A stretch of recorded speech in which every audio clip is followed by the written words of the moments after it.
오늘 청와대를 상대로 한 국회 운영위원회가 열리는 날입니다. 청와대 문건 사건과 관련해서 여야의 극심한 충돌이 예상됩니다. 지난 5일 검찰 수사를 통해 그동안 제기된 의혹이 모두 사실무근으로 밝혀진 만큼 정치권의 냉정한 판단이 필요한 시점입니다.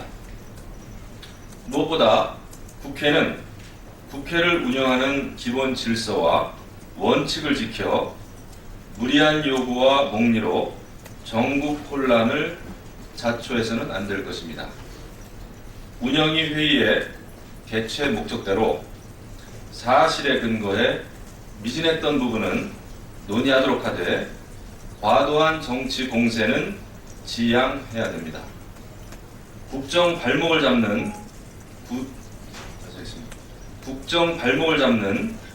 구태 정치 대신에 공직기강 회의와 쇄신책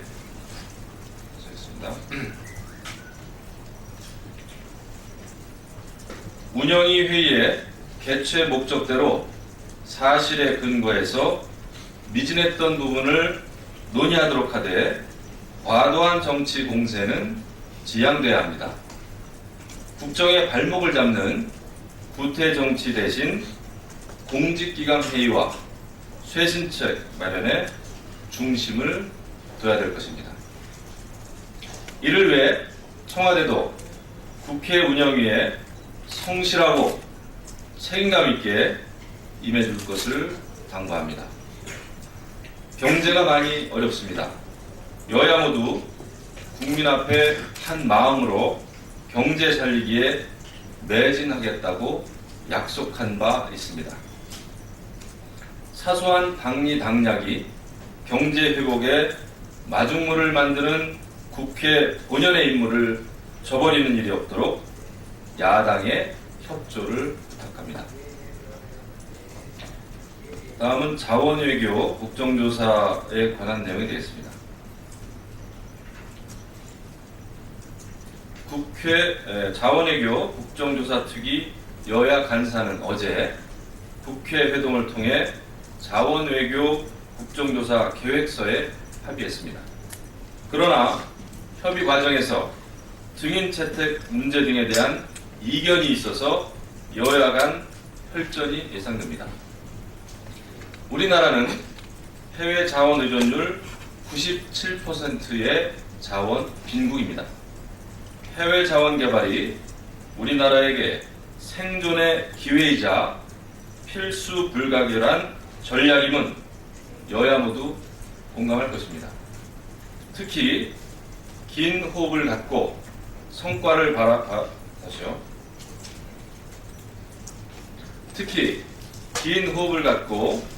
성과를 바라봐야 하는 자원개발 사업의 특성상 해외 자원개발은 국익 차원의 집중적인 관리 대상이지 특정 정부만을 대상으로 문책할 정치 공세의 소재가 아닙니다.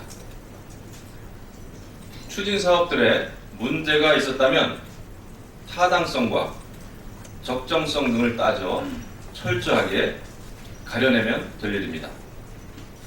이번 자원외교 국정조사는 사익보다는 공익에, 당익보다는 국익에 방점이 찍혀야 합니다. 여야 모두 국정조사의 근본 취지를 살펴 지난 사업의 명암을 냉철히 평가해 조사해서 보다 나은 자원외교 전략 수립에 힘을 모아야 할 것입니다. 야당은 이번 국정조사의 근본 취지를 잊지 말기 바랍니다. 다음은 김영란법과 관련된 내용이 되겠습니다. 어제 국회 정무위원회 법안소위에서 부정청탁 및 금품 등 수수 금지에 관한 법률 제정안 일명 김영란법이 국회에 처음 제출된 지 1년 5개월 만에 통과됐습니다. 이로써 그간 공직사회의 관행처럼 굳어졌던 부정한 청탁 문화를 뿌리 뽑을 수 있는 법적 근거가 확립된 것입니다. 이번 김영란법이 공직사회를 혁신하고 우리 사회가 청렴한 사회로 발돋움할 수 있는데 새로운 바람이 되기를 기대합니다. 물론 법으로 우리 사회의 도덕성을 완성할 수는 없습니다. 그러나 부정한 유혹에 노출될 위험을 줄이고 국민의 눈을 두려워하게 만드는 환경을 조성한다면 우리 사회의 도덕성은 자발적으로 한층 더 높아질 것입니다. 이제 모두가 신뢰할 수 있는 청렴한 사회를 만드는데 한 걸음을 뗐습니다. 앞으로 여야는 이번 법안을 해당 상임위와 본회의에서 지체 없이 통과시켜 두 번째 걸음을 떼어주기를 기대합니다. 마지막으로 남북 간에 있어서 조건 없는 대화 수용에 대한 내용이 되겠습니다. 어제 국회 외교통일위원회 법안 소위에서 남북 상호 비방 중상 중단 합의의 이행을 촉구하는 결의안이 통과됐습니다.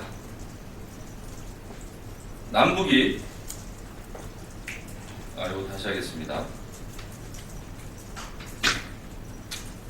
어제 국회 외교통일위원회 전체 회의에서 남북 상호 비방 중상 중단 합의의 이행을 촉구하는 결의안이 통과됐습니다. 남북이 서로를 믿고 진지한 대화를 나누자는 것입니다. 북한을 다시 하겠습니다. 북한은 올 신년사에서 대한민국과의 대화 의지를 분명히 밝혔습니다. 그렇다면 조건을 두지 말고 그 대화 의지를 대화 수용으로 실천해야 합니다.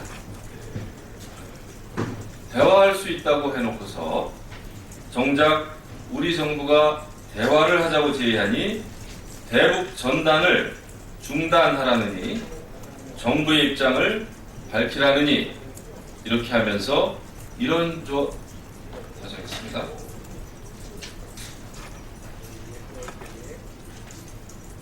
대화할 수 있다고 해놓고서 정작 우리 정부가 대화를 하자고 제의하니까 대북 전단을 중단하라느니 정부의 입장을 밝히라느니 하면서 이런저런 조건을 달고 있습니다. 대화를 하기도 전에 조건을 달면 공평한 대화가 될 수 없습니다. 공정하고 평등한 대화는 어느 한쪽으로 기울어진 테이블이 아닌 똑바른 테이블에서 해야 하는 것입니다. 그래야 서로의 입장을 제대로 이해할 수가 있습니다. 우리 정부가 대화를 제의한 지 열흘째가 되고 있습니다. 북한이 정말 대화를 할 생각이 있다면 이제라도 조건 없이 우리의 제안에 조속히 응답해 주기를 기대합니다. 그것이 북한의 진정성을 증명하는 길이 될 것입니다. 이상입니다.